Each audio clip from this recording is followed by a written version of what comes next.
Ya, Bismillahirrahmanirrahim.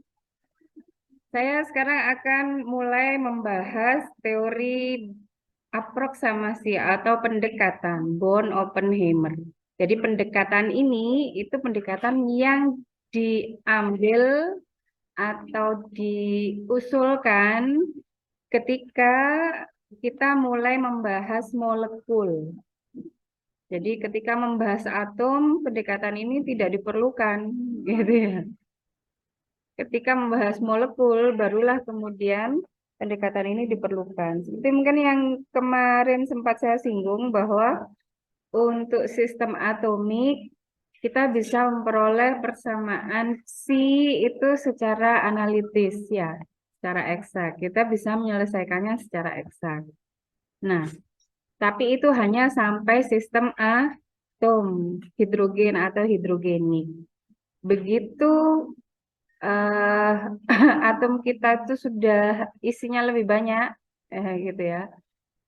Molekul itu minimal terdiri atas 2 atom yang berikatan, ya. Dan dia memiliki elektron yang paling sederhana, molekul ion hidrogen positif itu memiliki elektron 1 buah. Yang lain semua elektronnya sudah lebih banyak lagi. Nah, kemudian itu menyebabkan, jadi saya ingin cerita dulu tentang bagaimana partikel-partikel itu bergerak sebenarnya. Jadi eh, elektron, saya tanya apakah elektron itu bergerak berotasi pada sumbunya? Kalian taunya dari mana?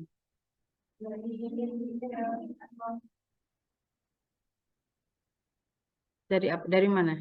Kok yakin kalau elektron itu berputar pada sumbunya?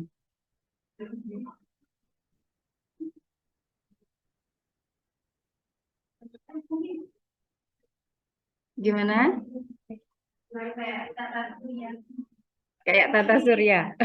Emang ada yang bilang kayak tata surya gitu? Oh, kata Pak Anto. Ya. Saya kira kalian baca di buku mana gitu loh ya. Atau kalian memang jarang baca buku ya. Langsung googling, langsung keywordnya langsung keluar gitu. Gak baca buku. Ya. Kalau baca buku kalian punya struktur berpikir gitu ya. Jadi apa deskripsinya itu lengkap gitu, ceritanya, narasinya itu lengkap gitu ya. Kalau pakai googling langsung keyword keluar, yang keluar definisi-definisi, tapi kalian nggak ngerti cerita utuhnya itu gimana. Nah gitu ya. Jadi usahakan ya baca buku itu harus ya. Dengar-dengar anak-anak zaman sekarang kan nggak suka baca buku ya. Iya. Jadi tetap membaca buku itu penting gitu ya, untuk mendapatkan gambaran besarnya. Kalian hanya akan bisa menjawab pertanyaan-pertanyaan menjawab soal-soal, tapi tidak mengerti esensi ilmunya kalau seperti itu nanti. Ya, soalnya saya lihat sekarang juga anak-anak SD ada apa-apa juga langsung googling, cari jawabannya googling kan gitu ya. Ya sudah kuliah mestinya harus sudah memiliki gambaran besar utuh dari sebuah ilmu. Nah, elektron itu berputar pada sumbunya. Taunya dari mana? Apa? Teori atom Bohr. Bohr bilangnya gimana? Bohr bilangnya gimana?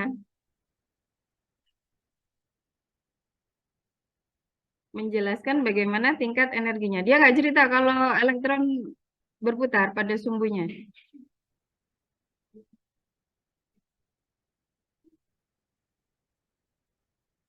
Apa dalam teori atom Bohr ada keterangan bahwa elektron berputar, begitu?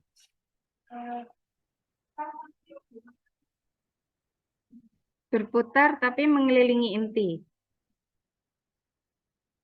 Apa ada informasi dia juga berputar pada sumbunya? Yang dikelilingi jadi apa? Inti. Itu teori atom Bohr ya. Teori atom Bohr, elektron mengelilingi inti. Ada informasi nggak bahwa elektron berputar pada sumbunya? Kalau sumbunya itu kan pada sumbu dirinya sendiri kan? Ada nggak?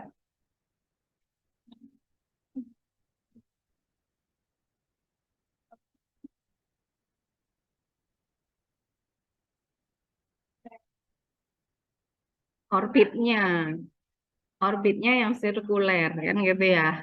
Iya, iya. Berarti itu ceritanya tentang elektron yang mengelilingi inti itu tadi ya. Jadi nggak cerita tentang elektron yang berputar pada dirinya sendiri kan gitu ya, porosnya, sumbunya sendiri, enggak ya? Tapi kalian kan sudah bersama Pak Anton membahas ini, ada apa namanya bilangan quantum spin. Itu punyanya siapa?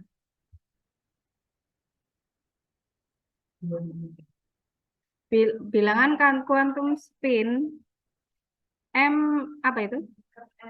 MS itu punya siapa? Siapa?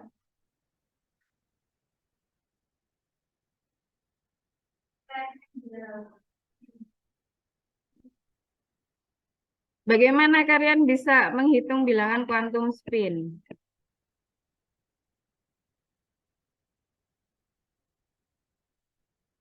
MS.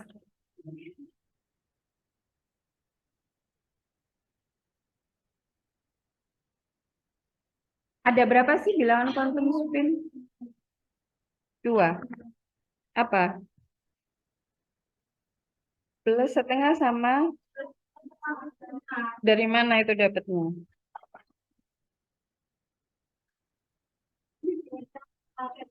Arah putarannya siapa?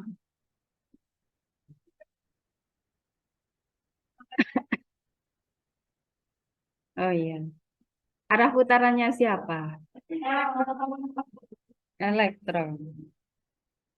Arah perputarannya elektron. Elektron itu maksudnya arah putarannya elektron pada porosnya. Oh. Berarti elektron berputar pada porosnya. Berarti berotasi ya. Karena itu yang disebut gerakan spin. Ya, karena itu dia memiliki spin. Jadi kalian sudah bisa membayangkan bahwa elektron bergerak pada sumbunya sendiri, berotasi. Ya, punya spin. Terus dari Born, siapa ya? Bohr tadi dia mengatakan elektron berputar mengelilingi inti. Sekarang saya akan tanya, inti atom itu berputar pada porosnya apa enggak? Taunya dari mana? Video mana? Oh, dari video saya ada. Masa?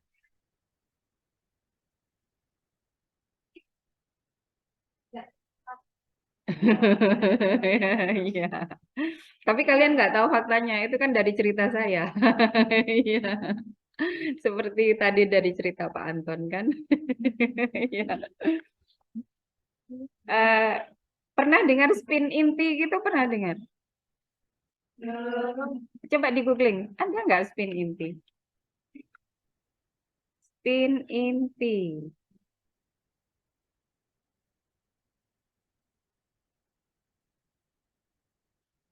Nggak ada.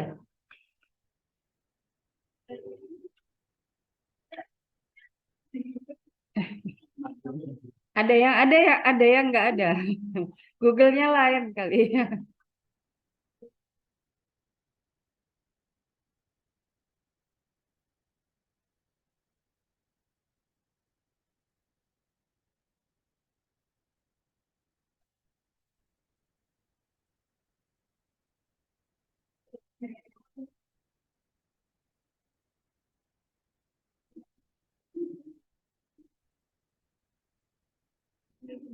Nih, saya googling dari, saya nggak lihat masuk ke itu ya, ke tulisannya.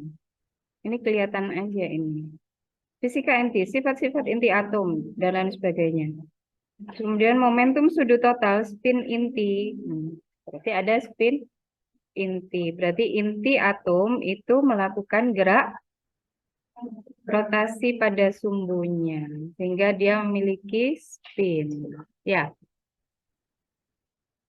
terus eh, apa ada gerak lain yang dilakukan oleh inti selain berputar pada sumbunya? Apa itu? Misalkan saya punya gas hidrogen dua, gas argon, nah, gitu ya. Gas argon, dia kan satu atom ya. Gas argon nggak ada yang molekul ya? Iya apa enggak? Kenapa?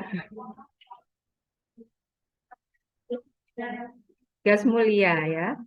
Jadi dia ada dalam keadaan gas sebagai atomnya, kan gitu ya. Apakah dia punya gerakan selain gerakan inti atomnya berputar pada inti sumbu inti atomnya? Apakah ada gerakan lain yang dilakukan? Gimana?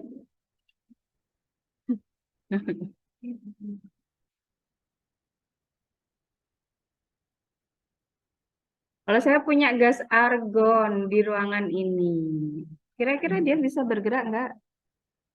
Apa saja gerakan yang bisa dilakukan?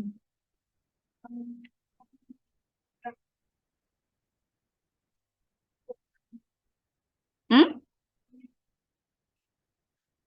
Apa? Ya kan dia sudah berputar berotasi pada sumbunya sudah ya. Terus yang lain bergerak dalam ruangan. Gerakannya kayak apa?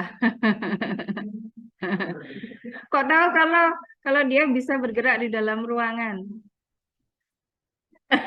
Kata saya lagi.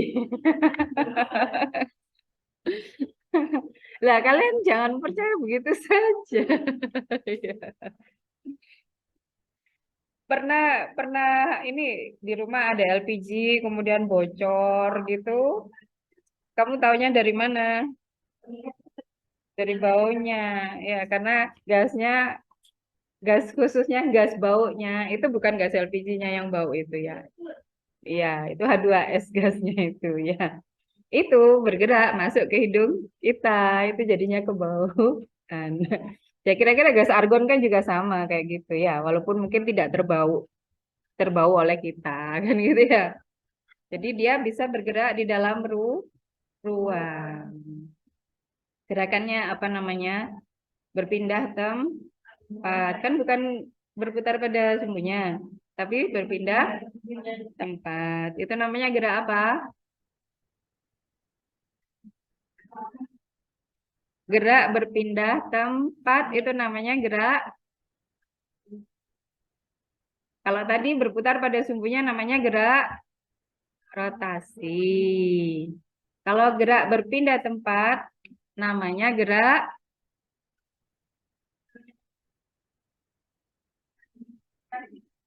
transisi. Transisi itu ke tingkat energi, dari satu tingkat energi ke tingkat energi. Ya. Tidak terhubung dengan posisi di dalam ruang. Ya. Kalau berpindah posisi di dalam ruang namanya gerak orbital. Masa orbital kan inti. Kita kan lagi ngomong inti atom, ya kan? Kalau orbital kan punyanya elektron, ya. Namanya gerak apa? Gerak inti. Enggak, maksud saya gerak bukan bendanya, tapi moda geraknya. Kalau tadi kan rotasi, rotasi elektron berotasi, inti juga berotasi, matahari juga berotasi. Ya, gerak reproduksi.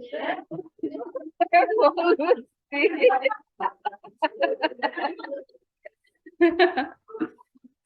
Kalau revolusi itu kan mengelilingi sesuatu ya, kayak elektron mengelilingi anu itu tadi, inti itu tadi ya. Mengelilingi sesuatu yang lain di luar dirinya. Ya, itu dia namanya revolusi. Kalau rotasi berkeliling pada sumbunya, berputar pada sumbunya. Kalau berpindah tempat namanya gerak Iya, kudu itu kayak pelajaran anak SD saya. Anak saya yang SD maksudnya, bukan anak SD saya. Hmm. Gerak translasi.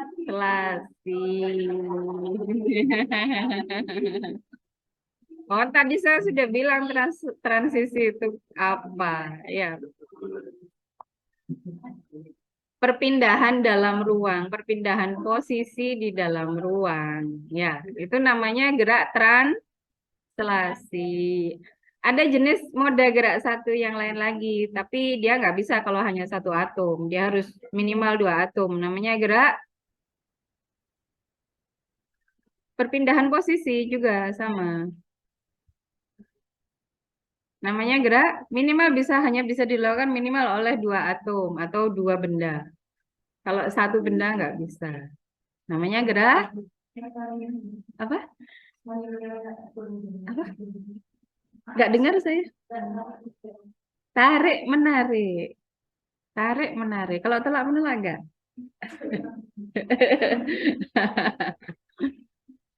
Jadi gerak namanya gerak vibrasi, yaitu gerak bolak-balik. Ya, mendekat, menjauh. Ini hanya bisa dilakukan oleh dua benda, ya kan? Kalau satu benda mau mendekat kemana, ya kan? Nggak bisa. Nah, itu tadi ada moda-moda gerakan dasar di alam. Itu dilakukan oleh materi apapun, partikel apapun bisa melakukan itu, ya. Nah, tadi kalian sudah tahu faktanya bahwa elektron bergerak pada sumbunya berotasi. Pada saat yang sama, kalian tahu elektron itu punya bilangan kuantum ml. Ml itu apa? Momentum anguler. Apa itu momentum anguler? Sudah belajar sama Pak Anton pasti kan? Apa itu momentum anguler?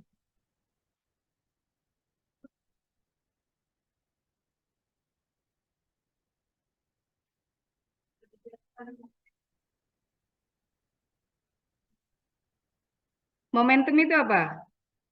Kalau dulu belajar fisika, momentum, ngitungnya wes, rumusnya. Momentum sama dengan M kali V, massa kali kecepatan. Ya, jadi misalkan kecepatan saya berjalan 1 meter per detik dengan kecepatannya truk berjalan 1 meter per detik, yang beda apanya? Masanya jelas beda. Masanya jelas beda. Kalau kalian kemudian disenggol saya sama disenggol truk yang berjalan 1 meter per detik itu tadi rasanya gimana? Rasanya gimana?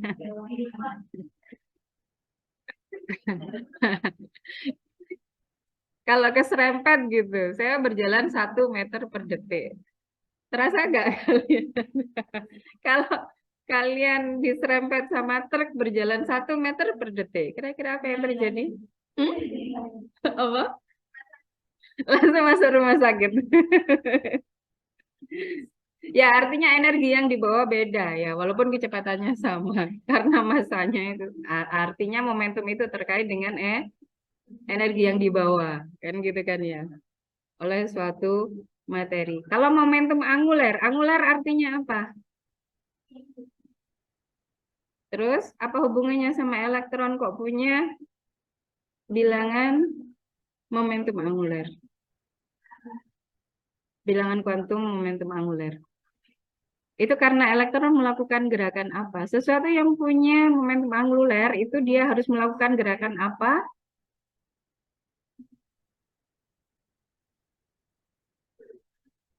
Gerakan apa?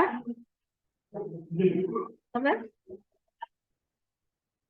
Mengelilingi sesuatu selain dirinya. Kan gitu ya. Ya, itu baru dia memiliki kecepatan anguler ya. Misalkan ini suatu benda, mungkin tangan saya gitu, saya pegang tali, di ujungnya ada apa batu, terus kemudian saya putar gitu ya. Maka batu itu memiliki kecepatan angular, kecepatan sudut ya. Kalau pelan gini mungkin kecepatan sudutnya kecil, tapi kalau gini kecepatan sudutnya besar. Dalam 1 detik itu sudah berapa sudut yang dilalui. Ya, itu namanya kecepatan angular. Dari situlah kemudian, nah,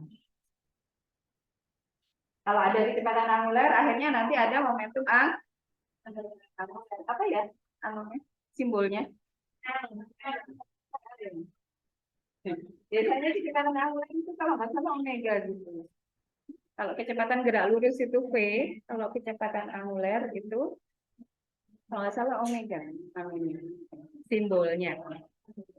Kan bisa dilihat lagi di fisika. Artinya kalau elektron memiliki momentum angular, bilangan kuantum momentum angular itu berarti dia melakukan gerakan mengelilingi sesuatu di luar dirinya. Kalau tadi spin kan rotasi dia sendiri. Ya. Nah, tapi kemudian ada lagi kalian belajar sama Pak Anton ini. Momentum orbital angular momentum kayak gitu ya. Nggak pernah? Nggak pernah belajar begitu? Kalian mempelajari spektra hyperfine spektra. Masa? Atau kalian belajar kopling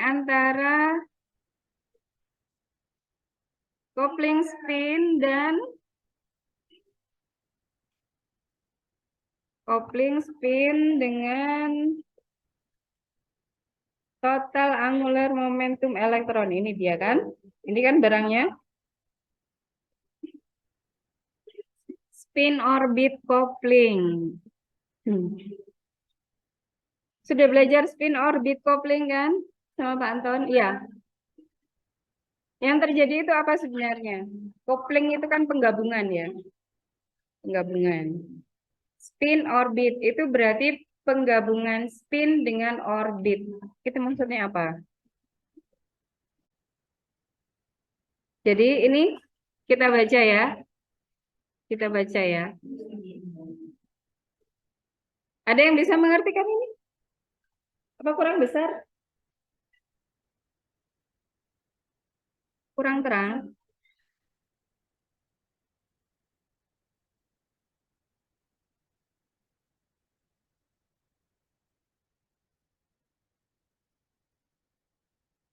Apa nih? An electron has a magnetic moment that arises from its spin.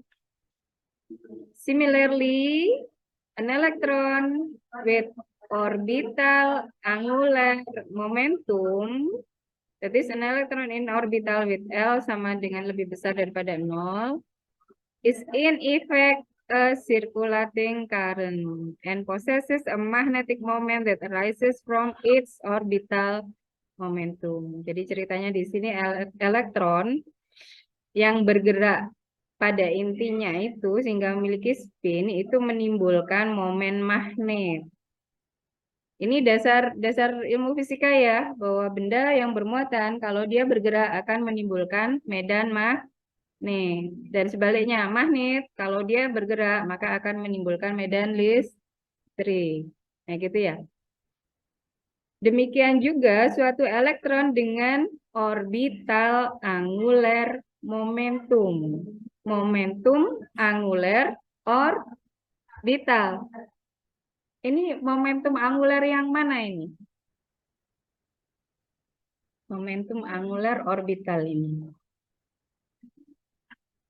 That is, yaitu satu elektron dalam suatu orbital dengan L lebih besar daripada 0 is in effect circulating current. Kemudian menghasilkan efeknya adalah suatu arus yang bersirkulasi, berputar. and possesses a magnetic moment, dan kemudian dia memiliki momen magnet yang muncul dari orbital momentumnya. Jadi ada magnet yang muncul dari spin inti, ada juga magnet yang medan magnet yang muncul akibat orbital momentum. Orbital angular momentum. Orbital angular momentum itu yang mana? Apakah gerakan elektron mengelilingi inti? Apakah orbital angular momentum itu adalah akibat dari gerakan elektron mengelilingi inti? Mengelilingi inti? Bisa jadi. Bisa jadi. Terus di sini baru diceritakan interaksi antara momen magnet spin dan momen magnet dari orbital angular momentum disebut spin orbit coupling. Yang itu kemudian menghasilkan total angular. Nah, ini dia.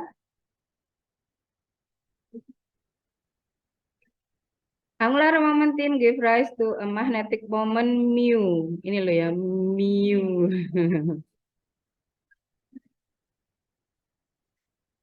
Mu.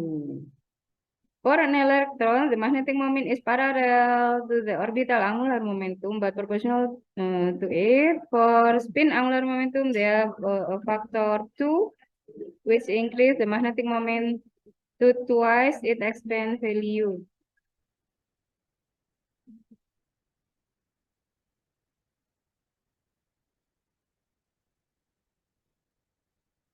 Jadi elektron itu selain melakukan gerakan spin atau rotasi pada sumbunya, dia itu juga melakukan gerakan berkeliling. Tetapi ini tidak kemudian berarti seperti orbit yang dia mengelilingi inti begitu, tetapi dia berkeliling di dalam orbitalnya. Dia berkeliling di dalam orbitalnya, gitu ya. Itu yang disebut sebagai angular momentum, momentum angular. Nah, jadi ketika kita belajar mekanika kuantum, maka kita menggambarkan elektron itu kan sebagai apa? Karena kita tidak bisa menentukan posisinya dengan pasti. Kemarin saya mungkin ngomong soal kipas angin ya. Enggak. Oh, enggak. Ya itu seperti begini. Kalau kita punya kipas angin itu apa? Bilah-bilahnya itu apa namanya? Baling-balingnya itu kalau diam kan kelihatan dia posisinya di mana ya. Tapi begitu berputar gimana? Nggak kelihatan. Itu seperti kayak kosong gitu aja ya. Iya kan? Yang mestinya ada baling-balingnya itu kayak ruang kosong kan gitu aja. Cuman mungkin agak berkabut gitu aja kan ya. Iya. Nah, hampir seperti itu bayangannya elektron itu. Dia itu partikel tapi ketika partikelnya ukurannya kecil sekali dan kemudian gerakannya cepat sekali, akhirnya dia itu posisinya di mana agak sulit ditentukan ya. Dan dia tidak pernah berhenti. Sehingga kemudian kita melihatnya hanya seperti sebuah awan elektron. Ya gitu ya. Nah, dia itu bergerak tidak hanya pada porosnya, tapi dia juga bergerak mengelilingi ruangan orbital. Itu yang melahirkan momentum angular orbital angular momentum. Nah, kemudian pada saat yang sama dia mengelilingi inti kayak orbit apa namanya planet begitu ya dibayangkannya itu. Sehingga kita bisa bayangkan betapa kompleksnya gerakan yang terjadi pada sistem inti dan elektron, pada sistem atom ya. Elektronnya bergerak muter di sumbunya pada saat yang bersamaan dia mengelilingi berputar di dalam ruangan orbital. Pada saat yang bersamaan dia mengelilingi intinya juga berputar pada saat yang pertama dia juga jalan-jalan di dalam ruang kan gitu kan. Dan ini gerakan elektron yang tadinya maunya muter inti kayak gini, akhirnya kan karena intinya gerak dia jadi muternya udah lain, ya, ya kan? Sehingga tadi misalkan kalau muter gini kan enak, gampang aja nih. Gitu. Ternyata ini yang diputernya juga gerak. Ini jadi ya kan gini. Beda apa? Yang itu bersamaan yang itu beda. Apa? Jadi maksudnya apa? Iya, gerakannya itu saling itu tadi kopling, saling bergantung, saling mempengaruhi. Nah, jadi posisi ketika kita apa ya, menentukan posisi elektron di sini atau di sini itu dia beda jalur. Hmm, gimana? Selalu terbentuk jalur baru karena dia ngikuti elektron kemana kan perginya, iya kan? Ya elektron mengikuti inti, maksudnya begitu ya. Elektron mengikuti inti. Ya kadang ini kepala dan mulut agak tidak sinkron. Ya. Jadi dia selalu mengikuti inti kemanapun inti pergi kan gitu. Sehingga posisinya ini selalu dia memiliki posisi yang baru setiap saat kan. Kan gitu ya. Dan kita tidak bisa membuat persamaannya secara fix kan gitu. Nah, dari situlah kemudian inspirasinya karena ini kemudian menyebabkan kerumitan yang tidak bisa diselesaikan, maka von Oppenheimer mengajukan sebuah usulan pendekatan untuk menyelesaikan masalah ini. Itu yang namanya pendekatan von Oppenheimer. Ya, von Oppenheimer ini mendasarkan diri pada fakta bahwa berat atau massa elektron itu jauh lebih kecil daripada massa inti. Coba dicari sekarang di googling massa elektron berapa, massa inti proton berapa. Padahal inti itu ada proton sama neutron kan, bukan hanya proton saja. Ya, coba dicari angkanya berapa. Massa elektron, massa proton. Kalau massa neutron kayaknya sama dengan massa proton. Ya, ketemu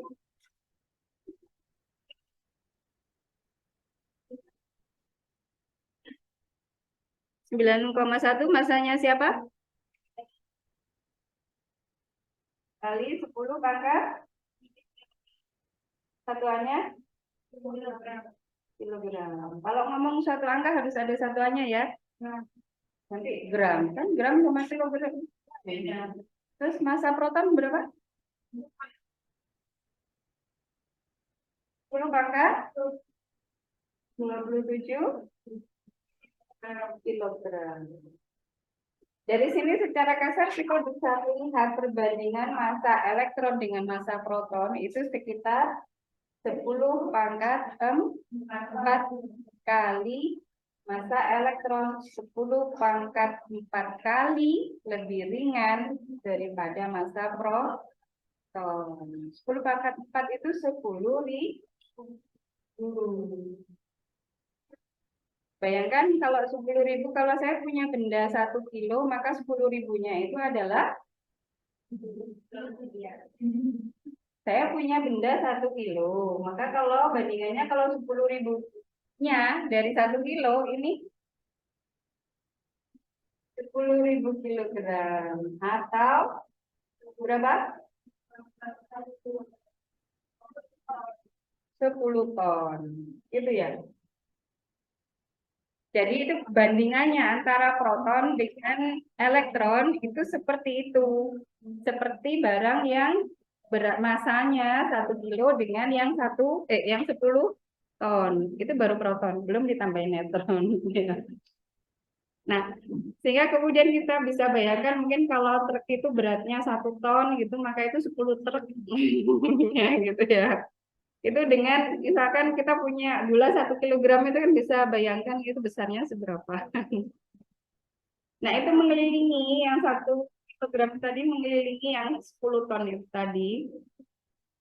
Maka kita bisa membayangkan betapa cepatnya gerakan elektron dibandingkan gerakan inti. Karena masanya yang berat itu tadi. Karena itu kemudian, ya walaupun inti itu sebenarnya berjalan, gitu, maksudnya bergerak gitu ya. Tapi dibandingkan di gerakan elektron itu, elektron bisa jadi sudah muteri dia penuh, ini inti ini masih belum bergeser kan gitu. Jadi kita bisa mengatakan nggak apa-apa sih kita mengasumsikan bahwa elektron ini seperti mengelilingi inti yang sedang diam atau tidak bergerak atau yang dikatakan stasioner. Alasannya itu. Jadi walaupun itu tentu ada kesalahannya kan gitu ya. Kalau dalam ukuran yang besar kan nanti ada kesalahannya. Tapi untuk setiap saat, setiap momen itu kemudian bisa kita anggap seperti itu untuk menyederhanakan perhitungan posisi elektron itu sendiri atau bentuk fungsi gelombang dari elektron itu sendiri gitu. Jadi akhirnya Born-Oppenheimer ini mengusulkan untuk memisahkan gerakan inti dengan gerakan elektron. Jadi dianggap gerakan elektron ini tidak bergantung kepada gerakan inti dengan alasan itu tadi. Sehingga kemudian fungsi gelombang molekul gitu ya. Kalau yang kemarin kan fungsi gelombang atomik ya. Kalian sudah memperoleh persamaannya merupakan perkalian antara fungsi gelombang radial dengan angular. Fungsi gelombang angular. Nah, kan gini. Ini juga pemisahan ini, pemisahan fungsi gelombang yang bagian radial dengan yang bagian angular. Padahal sebenarnya fungsi gelombangnya kan hanya satu. Ya, fungsi gelombang atomiknya itu sebenarnya hanya satu. Nah, Born-Oppenheimer ini kemudian berdasarkan fakta itu dia mengusulkan ini dipisahkan saja suatu fungsi gelombang yang tadinya molekul ini bersama-sama nilainya bergantung pada posisi elektron dan ini posisi inti, karena besar posisi inti maka dipisahkan. Ada bagian fungsi gelombang yang nilainya bergantung pada hanya posisi elektron saja dikalikan dengan bagian fungsi gelombang yang nilainya hanya bergantung pada posisi inti saja. Jadi padanannya seperti ini kalau atomik dengan molekuler. Itu adalah pendekatan Born-Oppenheimer. Akhirnya kemudian yang ini bagaimana ya? Penyelesaiannya jadi mudah karena penyelesaian ini itu adalah penyelesaian ini yang dimodifikasi nanti tentunya. Karena si atomik bukanlah si molekuler. Kemarin sudah perlihatkan bentuk orbital atom dengan bentuk orbital molekul kan berbeda. Sehingga ini bukanlah ini harus dimodifikasi nanti, gitu ya. Itu tentang Born-Oppenheimer ya. Masih ada yang belum jelas tentang pendekatan Born-Oppenheimer dan kenapa dia berlaku baik pada teori ikatan valensi maupun teori orbital molekul. Ya jelas, dia berlaku pada teori orbital molekuler, apalagi pada teori orbital ikatan. Teori orbital ikatan itu sudah agak lebih jauh lagi apa namanya pengabaiannya karena interaksi hanya berlaku pada elektron valensi kan gitu ya. Ikatan hanya terjadi akibat tumpang tindih elektron valensi. Sementara teori orbital molekul ikatan terbentuk dari interaksi antara orbital molekuler yang itu merupakan penggabungan gitu ya atau kombinasi linear dari seluruh orbital yang dimiliki oleh atom-atom penyu penyusun molekulnya. Gitu ya. Cuman pendekatan von Oppenheimer ini tidak dibahas biasanya dalam teori ikatan valensi karena agak jauh itu tadi. Iya. Biasanya kemudian menjadi sangat terlihat pendekatan ini di dalam pembahasan teori orbital molekuler. Pertanyaan yang lain tadi apa? Bond order ya? Bond order ini masih, iya gini. Ini sudah habis belum ya waktunya?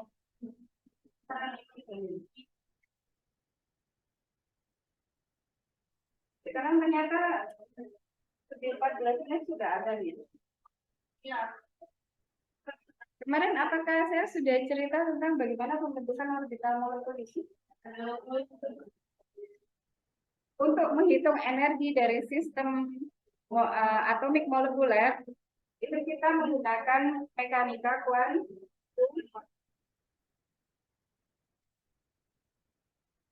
di mana bersamaan perhitungan energinya kita menggunakan namanya persamaan Schrödinger. Kemarin kita sudah bahas ya. H itu apa, psi itu apa, iya. Gitu ya. Jadi untuk molekul maka kita memerlukan psi-nya ini adalah psi molekul. Kalau atom maka psi atom, gitu ya. Bagaimana menyusun psi molekul? Padahal yang kita punya hanya psi atom. Yang kita ketahui sampai secara analitis kita tahu bentuk persamaannya itu hanya psi atom. Sementara psi molekuler untuk teori orbital molekul, psi gelombang molekuler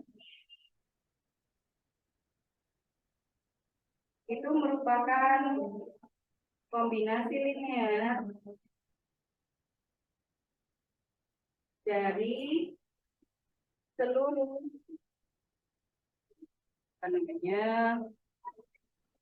fungsi gelombang atomik penyusunnya.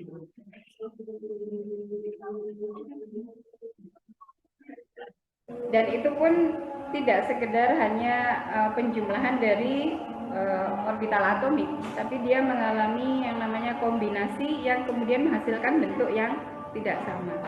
Ya. Misalkan kemarin apa orbital atom O ya? Konfigurasi keadaan dasarnya bagaimana?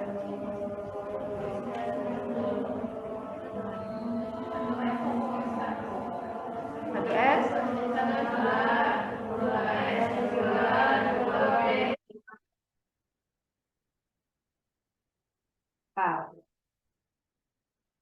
nah, misalkan saya punya molekul oksigen, maka modalnya kita punya atom oksigen 2 ya.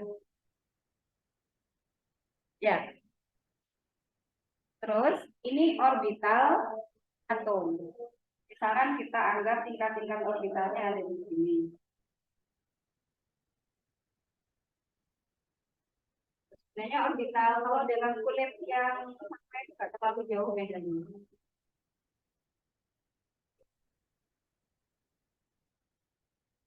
Misalkan ini 1S, 2S, 2P. 1S, 2S, 2P.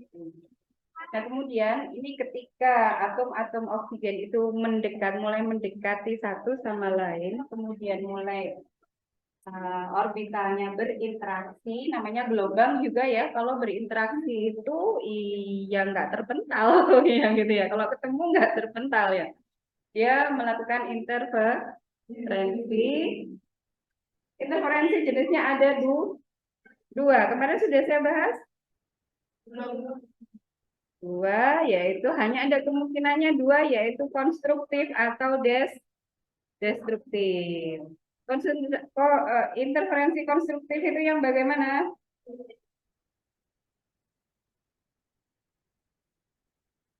Interaksi dari fungsi gelombang yang fasanya sama. Misalkan Fungsi gelombang yang satunya fasanya naik, kemudian yang satunya juga naik. Kemudian ini mendekati satu sama lain, kemudian berinterferensi menghasilkan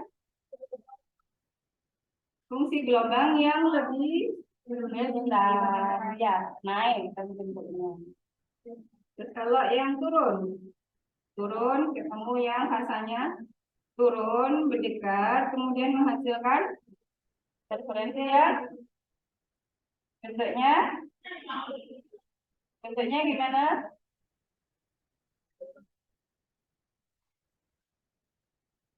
Bentuknya turun tapi lebih besar. Kan gini ya? Jadi hati-hati kalau di laut kemudian ada dua gelombang dari sana kecil di sana kecil tiba-tiba ketemu di tengah jadinya besar berbahaya itu ya. Itu biasanya apa laut selatan Jawa itu kayak gitu. Kalau pasanya beda terus ketemu apa yang terjadi? Saling meniadakan kemudian menjadi nah, ini tidak gelombangnya hilang. Ya, ini yang disebut interferensi destruktif. Yang ini yang disebut interferensi konstruktif.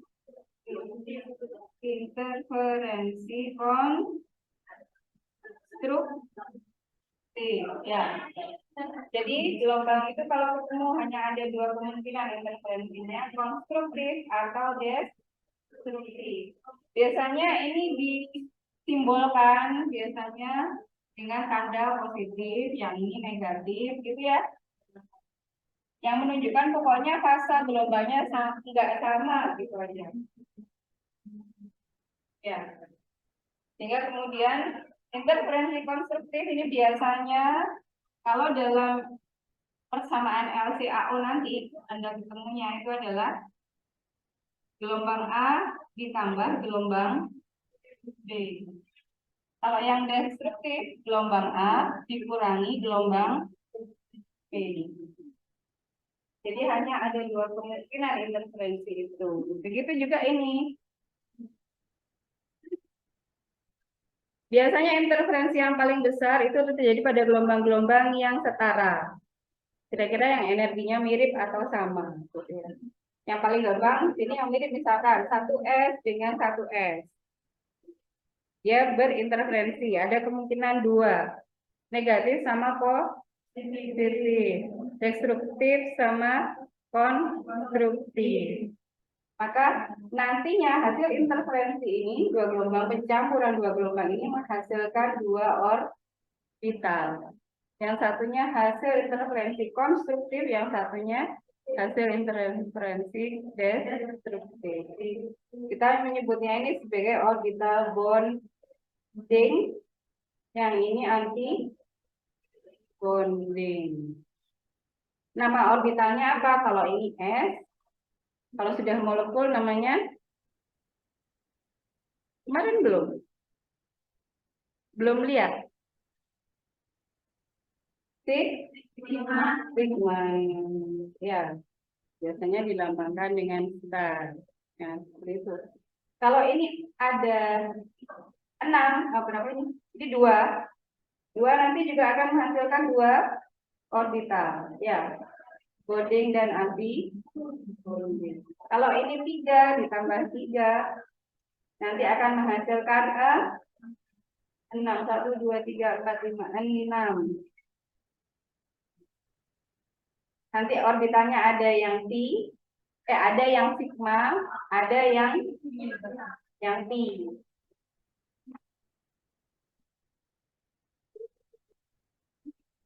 Kalau nggak salah yang pi itu energinya sama.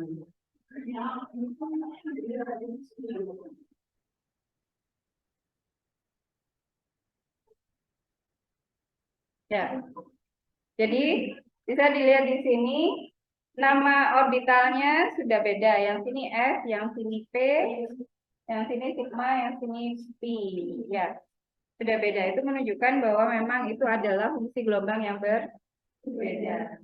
Hasil pencampuran itu. Kemudian, tadi yang ditanya menghitung bond order.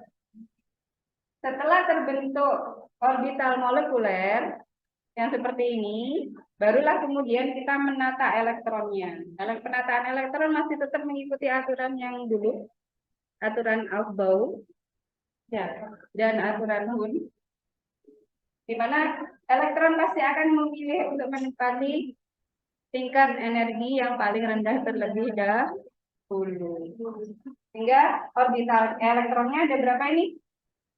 1, 2, 3, 4, 5, 6, 7, 8. Gini dah. Ya, ada berapa? 8 elektron ya.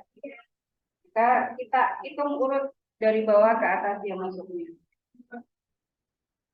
1, 2, 3, 4, 5, 6, 7, 8, 9, 10, 11, 12, 13, 14. Ya, 15, 16 gini dah.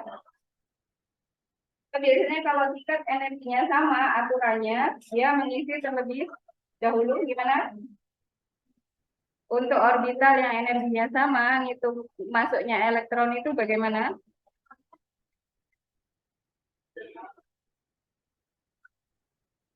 Satu-satu, ya. Karena untuk tingkat energi yang sama, dia ngisinya satu-satu dulu, semua diisi, baru kalau ada kelebihan nambahin ke yang ada. Nah, gitu ya. Dari sini, hitung bond order, rumusnya bond order itu apa? Apa? Jumlah elektron dari orbital ikatan dikurangi jumlah elektron dari orbital anti ikatan dibagi 2. Tinggal nyari aja, ini orbital ikatan, anti ikatan, ini ikatan, ini anti, ini ikatan, anti. Kita lihat aja, ini ikat, ini ikatan. Ikatan, ini anti, ini anti. Tinggal hitung aja elektronnya ada berapa, yang bonding berapa? 1, 2, 3, 4, 5, 6, 7, 8, 9, 10. Yang anti ikatan berapa? 1, 2, 3, 4, 5, 6, 6 dibagi 2 sama dengan, jadi bond order dari molekul oksigen itu adalah 2.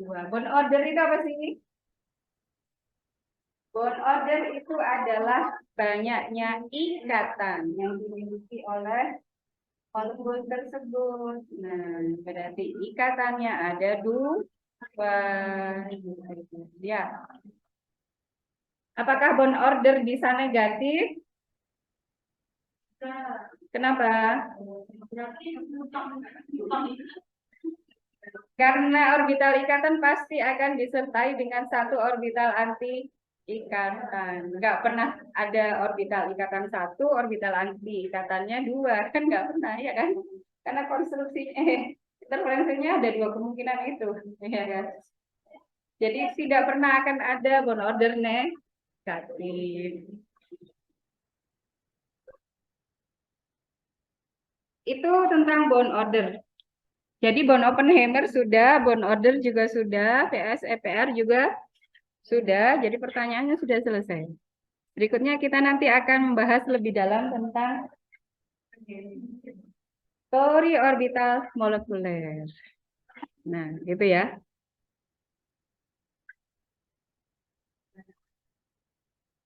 Ada pertanyaan sampai sini? Kok waktunya kok pas sekali ya? Sepertinya.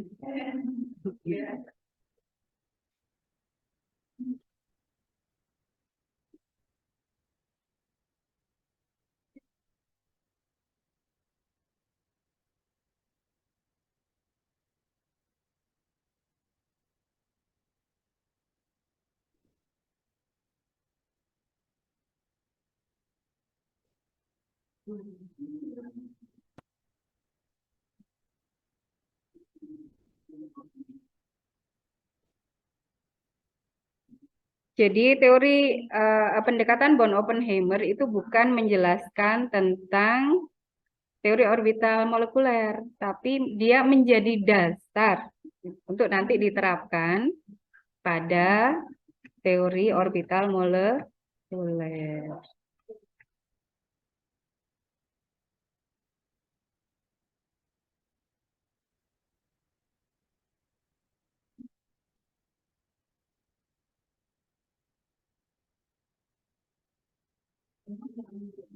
Kenapa orbital bonding energinya lebih rendah dari antibonding? Kenapa? Tadi orbital bonding itu adalah hasil interferensi konstruktif. Antibonding adalah hasil interferensi destruktif. Waktu membahas partikel dalam kotak, ya, bersama Bu Lili, ya, itu ternyata kan semakin banyak jumlah simpul, semakin banyak jumlah node, gitu ya, maka energinya akan semakin, nggak ingat, semakin banyak nodel atau simpul, gelombang di dalam partikel di dalam kotak. Paling bentuknya kan ya gini-gini ya. Kalau simpulnya semakin banyak itu kan begini ya.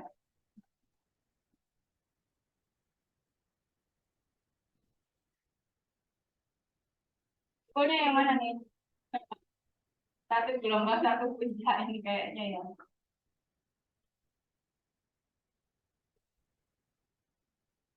Semakin banyak simpul, maka energinya semakin besar, ya kan? Energinya semakin tinggi. Demikian juga ini. Simpul itu kan karena apa? Karena menghilangnya ini fungsi gelombang. Ya, daerah ini kemudian menjadi hilang gelombangnya. Dia menjadi node atau simpul. Jadi oleh karena itu yang lebih banyak simpulnya, energinya lebih tinggi. Itulah kenapa orbital anti bonding. Kalau bonding nggak ada simpulnya kan? Yang ini ada simpulnya satu. Kalau yang bentuk gelombang yang seperti ini, gelombang nanti bentuknya macam-macam. Nah, itulah alasan kenapa orbital anti bonding lebih tinggi energinya dari orbital bonding. Kalau untuk tellurium nanti eh, kayaknya nanti akan saya apa kirimkan ke kalian rekaman-rekaman yang ada gitu ya. Mungkin satu sama lain rekaman itu saling melengkapi. Ada yang saya bahas detail di sini, ada yang di sana gitu.